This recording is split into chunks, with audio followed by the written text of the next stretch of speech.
pessoal, vamos conversar um pouquinho com você sobre o panteão indiano. E essa tarefa é uma tarefa quase impossível para nós ocidentais que não temos o lugar de fala. Nós não falamos a partir daquela cultura. Mas o objetivo desse vídeo aqui, desse trabalho, é apenas dar para o aluno ou para a pessoa interessada uma noção sobre o assunto. E sem pretensão de ser o único esquema ou conhecedor da verdade, eu faço isso a partir de algumas leituras que a gente faz para poder dar aula, para poder conversar com os alunos. Não é muito fácil você saber sobre o panteão indiano. Para fazer esse vídeo, eu busquei informações nesse livro, que é Mitos Hindus e Budistas, está no final do livro, inclusive. Também em outros livros que tratam da temática, como esse aqui, por exemplo, que é Mitologia Hindu. Informações mais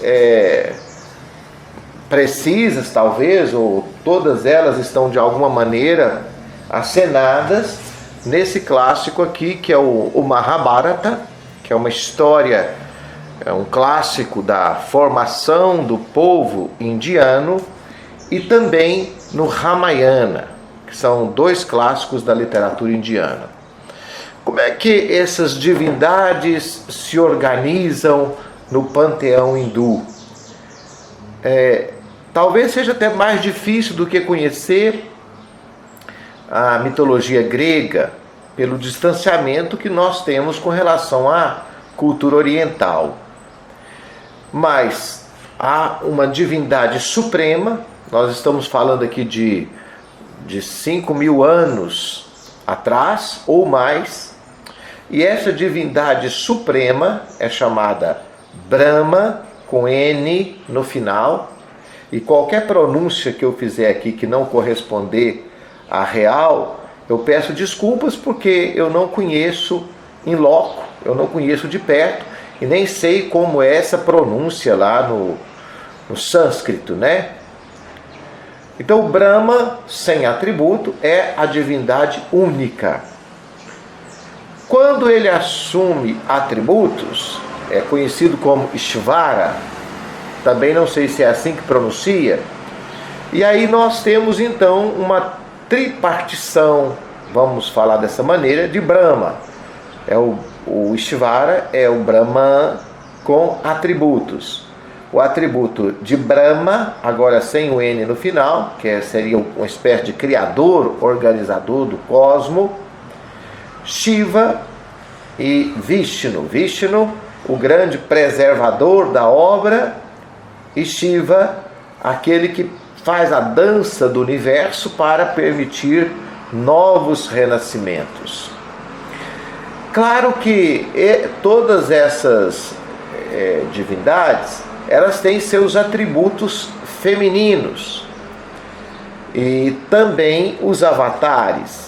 Isso acaba sendo um complicador para a gente mapear esse panteão.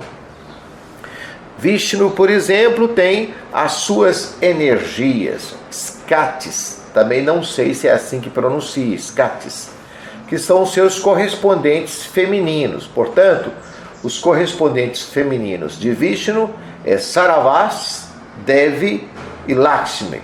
São as correspondentes femininas de Vishnu. Agora, cada grupo de adoradores acaba salientando um atributo de Brahma, né, de Vishnara, e considera os outros meras divindades. Por exemplo, os adoradores de Shiva, Shvaitas, né, eles põem Shiva como sendo a suprema divindade. Não ignora as outras, mas também não consideram as outras como sendo tão importantes. Os adoradores de Vishnu, são os Vaishnavas, fazem a mesma coisa. E além de adorar Vishnu, também adoram os seus avatares, Krishna e Rama. Quem são os avatares? O que são? Como explica esse conceito de avatar? Bom, os avatares são encarnações especiais assumidas por porções dessa divindade suprema para ajudar os homens sempre em que a humanidade entra em alguma dificuldade ou alguma decadência. Vishnu, por exemplo, tem 10 avatares, dos quais Rama, Krishna, Buda e ainda espera avatar que há de vir, como Kaiki. Também não sei se é assim que pronuncia. Então isso acaba complicando um pouco a compreensão desse panteão. Shiva é uma divindade também conhecida por outros nomes, como por exemplo Mahadeva, Hara ou Nataraja. Aí vocês vão me perdoando as pronúncias, né? Vishnu é conhecido por Hari e Narayan.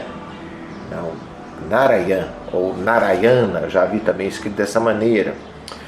Os nomes diferentes referem-se a vários aspectos de um único ser. Assim como nós temos na mitologia grega, Atena é chamada de Palas Atena, ou na cultura romana é chamada de Minerva. No caso indiano, uma divindade ainda costuma ter, além de ter diversos nomes, os seus correspondentes femininos. Então, nesse leque de devoções, alguns grupos se destacam. Os grupos Vaishnavas, Shivaitas, Skatas, que são adoradores de Devi como divindade suprema. Essas Skatas são o lado feminino, ou a energia feminina. Por exemplo, a Skata de Shiva é Devi, e alguns dos outros atributos dela são Sati, Durga, Shandi, Parvati, Kali. A Skati é venerada como uma grande mãe e todos os seus adoradores referem-se a esse lado feminino, por exemplo, de Shiva, vamos dizer assim, como a mãe. Além dessas divindades que nós mencionamos, elas não são as primeiras que foram adoradas. As primeiras que foram adoradas nesse panteão hindu são forças primordiais, que estão muito mais identificadas com guerreiros propriamente do que com os sacerdotais, com a classe sacerdotal da época do brahmanismo. Então as primeiras energias cultuadas, forças primordiais, nós chamamos de devas, que é Indra, Agni, Varuna e Yama. Cada uma desses nomes são forças primordiais identificadas ou com a água, com o fogo, ou com o céu. Então são as primeiras formas, né, de culto, vamos dizer assim, desse povo. E muito antes do culto a Shiva, Vishnu e Brahma com atributos, essas forças primordiais já eram cultuadas. E assim como no Monte Olimpo, na Grécia, os deuses moram, é a habitação dos deuses, o lugar mítico de habitação dessas forças primordiais e dessas divindades indianas é chamado de Svarga. Svarga.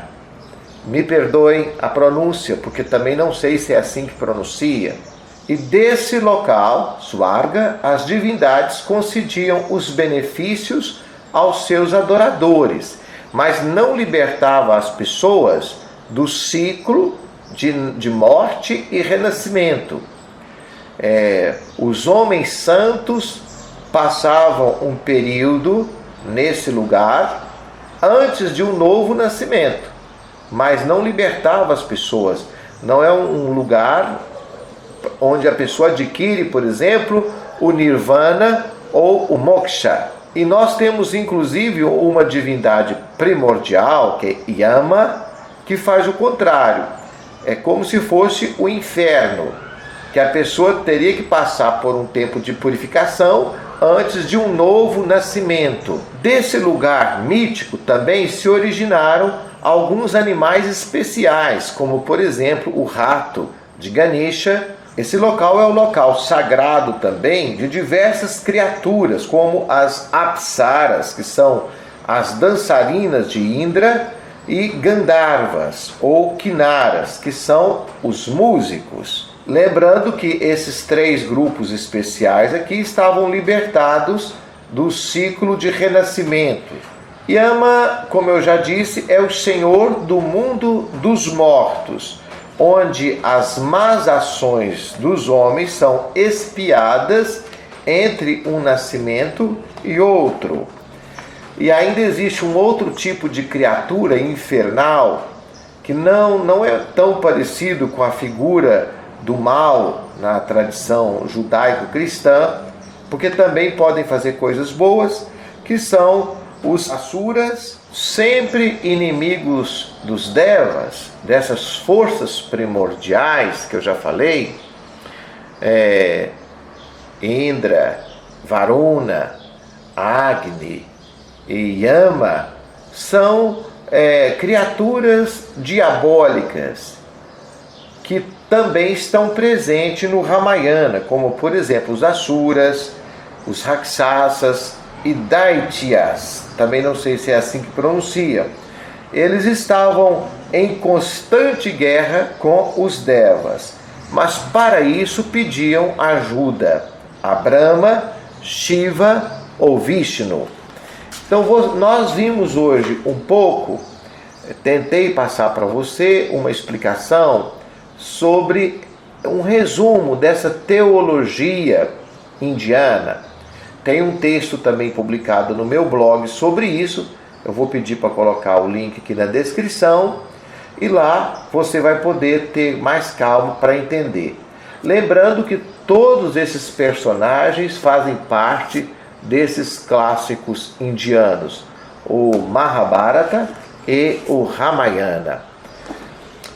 Espero que com isso tenha ajudado a você a ter uma compreensão mínima do panteão indiano, formado então por uma divindade suprema, Brahma, sem atributos, Ishnara, que é com atributos, que se subdivide em Brahma, Shiva e Vishnu, os seus correspondentes femininos, os múltiplos nomes de algumas dessas divindades, também os seus avatares e as criaturas infernais, bem como os animais considerados especiais, como o rato, o elefante, a serpente, o tigre e tantas outras.